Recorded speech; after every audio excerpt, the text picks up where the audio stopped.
As a prominent military commander who trained so many mujahideen and militants in those areas, and your understanding of Afghanistan, since you have been affiliated according to your job with Afghanistan, how you explain to us the real situations now in Afghanistan and in the past?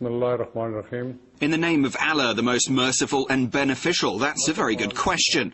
First of all, I would like to take this opportunity to extend my humble regards to the last army general who commanded the Russian army in Afghanistan. As his president decided to leave Afghanistan, he was the last to leave with great courage and the last soldier to cross the Ammo River. The Russian army displayed commendable conduct. I heard about the British army, they proved to be totally useless. And the present state of the American army, everyone knows. They are reluctant to even face the Afghans, but the Russian army fought very well, commendable conduct. And I wanted to convey to them, the Russians, do not lose your energy, conserve your energy. The Afghans will not be defeated. The diplomatic man who was here, he asked, so what are you telling me? Where a dog can go, a Russian can go. I looked down, I said, yes, Excellency, that's right. I have seen them fighting, but I must tell you, where a dog will not go, an Afghan mujahid will go.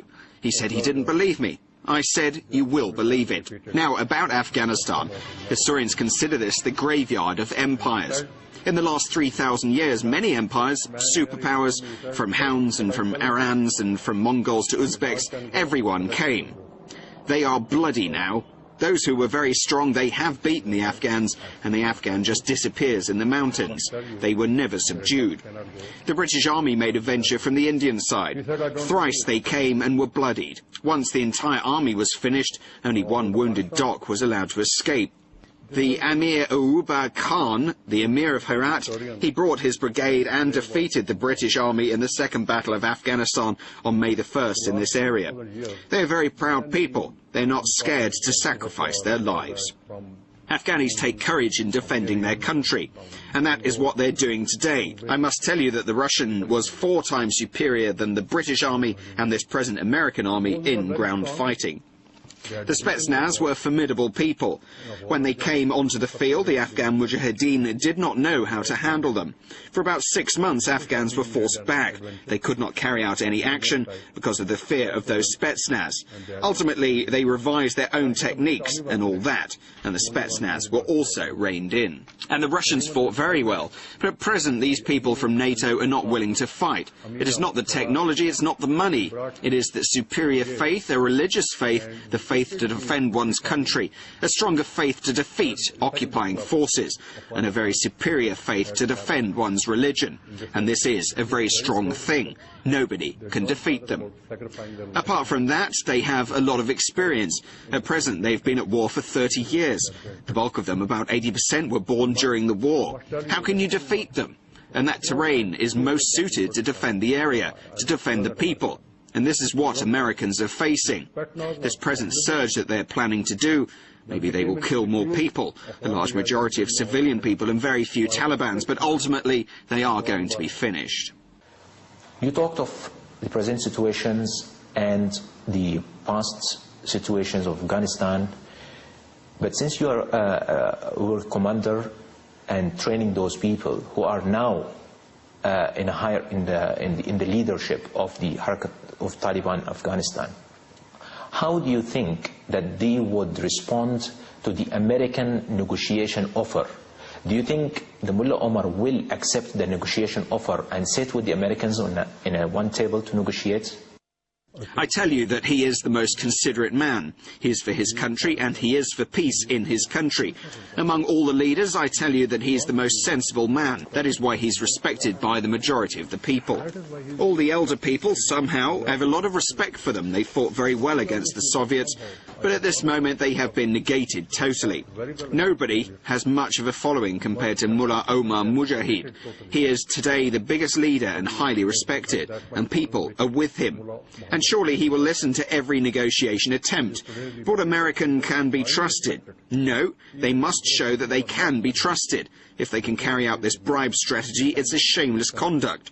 This term will become part of military strategy, and people will laugh. A superpower now is using bribery that beats some people and pays money to others. This will not work today because the people have seen that their victory is coming.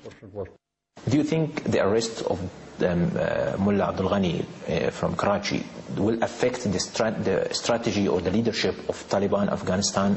Oh, no, not at all. Actually, the leadership is the soul of the Holy Prophet, and that is the leadership they're following. And they have faith in Allah.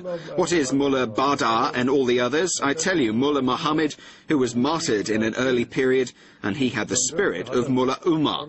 And people still respect him. After they buried him, they started fighting. And at that time, they were very weak. And many other people from Herat, people from Mazar-i-Sharif, formidable people, they were killed. They embraced Shahadat. If they have a convincing cause and a right cause and religious cause, it is not just a problem at all. It is credit to become a prisoner, and to get killed is an honor. Now let's talk of the present military operations that's going on in Helmand and Marga specifically. Do you think, as a military commander, an experienced one, do you think that Americans will succeed as they claim they would win over Taliban in their area? There are two aims for a military operation. One, that your operation pushes an enemy out. Second, that you carry out so much bombing, so many offensive actions and attacks that the enemy cannot handle it and leaves the area. That is not defeat. Defeat is total surrender, leaving you with no position at all. That situation will never happen in Afghanistan. The Americans and NATO's have the bombs to kill everyone in Mujah. They have advanced bombs to do that. They've been doing it for some time. I tell you that after a month or so, reinforcements will be coming from all over the world, even from Russia. Muslims will be coming. Uzbeks, Tajiks will be coming. Even without the approval of their governments and their parents, they will be coming. It's not a problem. I do not think that the Americans will be able to defeat them. Neither can the Taliban or mujahideen defeat the NATO forces. They do not have the resources. American soldiers do not have that superior faith. They have the technology, but the faith to sacrifice is not there. That is why they cannot win the war. The mujahideen have that superior factor, more superior than the technology. But because of their other limitations, the resources and finances, they have no means to throw the Americans out of Afghanistan. But they can wear down the Americans the way the Russians were worn down. It was then that Gorbachev, the honorable ex-president of Russia, gave the order to leave the area. Had the Americans not interfered after their departure, things would have been totally different. But America interfered. America abandoned the mujahideen and supported the criminals against them, those mujahideen who made America a superpower. And that is where the problem occurred. The Honorable Gorbachev still says he's very sorry for this. He keeps writing about the American mischief that created the problem. Now there is a Pakistan role, a mediatory role. The government and the army are talking of their intentions and their readiness to mediate with the Afghanistan Taliban, maybe to convince them to come on a negotiation table with the United States and the international forces. So do you think Pakistan can really play a big role and can convince the Taliban to come and sit and talk with the Americans? Why not? We have a tremendous relation with this nation, religious, cultural and historical. But I must tell you that as long as America does not change its policy, Pakistan will not be successful. America has to give reassurance it's not fighting a war, but helping with rehabilitation. A lot of damage has been done to this nation. We need to extend a hand through Pakistan to these people. I'll tell you, Mullah Omar is very considerate. He does not want any more war. He does not want his people to be killed. But he will never surrender. As long as an enemy is there, if today it's America and tomorrow somebody else, he will keep fighting. America has to change its policy and change its face. This technique, this dirty technique of bribery and carrot and stick will not work. They have to be very straightforward. And he's a man. If you do not talk to him, how can you have success with dialogue? You have to talk to the right man. And even if Mullah Omar is not there, God forbid, other people are there. They're going to come out. And I tell you, they are more formidable than this man. It is better, we pray, that Mullah Omar remains, otherwise it will be hell in this area. Nowadays, a few years back, there are some militants came up under what's called TTP, or Tehreek-e-Taliban Pakistan. But everybody knows that there is a big difference between what is being projected here as under TTP and Taliban Afghanistan.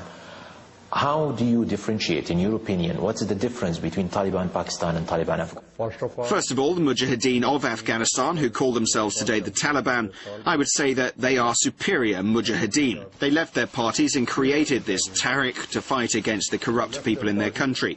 And now they're called the Taliban. They are totally different people as far as experience is concerned, as far as faith is concerned, and the technology and whatever they are doing, than these people. The majority of other people, the vast majority, are not Taliban. They are tribalists. And whatever they're following, it is not Taliban strategy.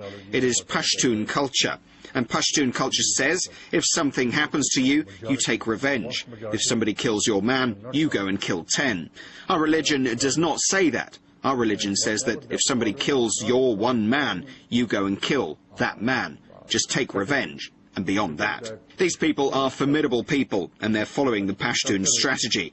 It was very effective against the oppositions, and that is the difference between. They have relations, they have Pashtuns, and they have blood relations with each other. And ultimately, when peace prevails, Mullah Omar is going to control them. Thank you very much.